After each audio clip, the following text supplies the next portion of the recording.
Okay, so it's not the greatest camera ever, but it kind of isn't. Hear me out. So this is the Lumix G9. It's a Micro Four Thirds camera from 2017 made by Lumix, and inside it has a 20 megapixel Micro Four Thirds sensor. So context of where I was as a filmmaker and photographer.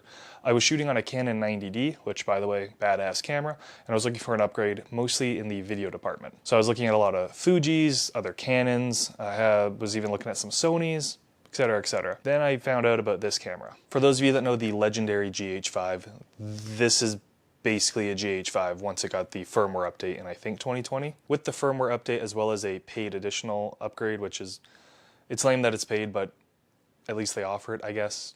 I don't know, it's stupid. With all that, this shoots 10-bit 422 4K. That alone sold me on it.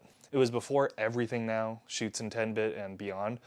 That was crazy when I heard that. For the price, I got this used for 800 bucks, pretty much new. The IBIS on this is ridiculous. I did use it on a gimbal sometimes, but only sometimes. The IBIS is just so good for both photo and video. Also, I should mention, the 4K might be oversampled, depending on what you Google. I don't know. I can't tell. It looks amazing though. This is also an amazing photo camera, as that's what it was designed to do. The firmware updates later on just made it a god-tier video camera. It's 20 megapixels, shoots 12 FPS burst mechanical and 60 electronic. That's too much. That's too much for me. Even 12 is like, 10 would be perfect. 12 is stupid. This is nuts. As I said before, there was an optional paid upgrade that gave it Vlog L or Vlog Lite, which grades very similarly to full Vlog. That also added, I think, zebras as well as waveform, which was huge and makes this a true pro video body. Also, just the form factors, oh my god. The button layout is genuinely perfect.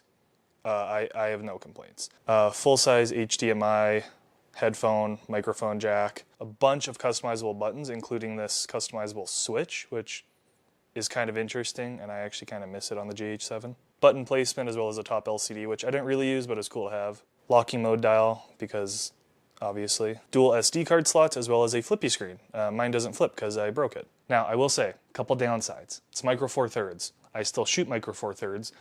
This is old Micro Four Thirds, which means the low light is, I don't want to say unusable, but it gets there. It's genuinely just like not good in low light, which is unfortunate, but you make do. And if you're shooting films, hopefully you have at least a couple lights that you can set up and make do with. Second of all, this is an older Lumix camera, so the autofocus is, it's funny. In photo mode, it's phenomenal. It's the fastest ever. It's insane how quick this is, photo autofocus.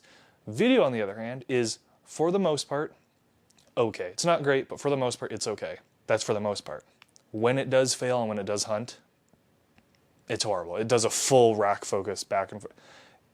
It's bad. Another small downside is because it's older, it gets the older ports, so as a micro USB. Most importantly is what this did for me as a filmmaker and a working freelance videographer. I've shot dozens of short films on this. I shot my first feature film on this, and I shot professionally with this for close to 3 years, and it still acts as my B and C cam along with another G9. This thing brought me into the world of pro-grade video beyond. I was shooting on my Canon SL2, M50, 90D, and I was improving my craft, but I didn't know everything, which is fine. You can learn with all bodies of cameras, I believe. But this giving some pro features that I had to learn and master before upgrading to GH7 was huge for me as a filmmaker, and I think benefited me greatly. Buy this camera if you want.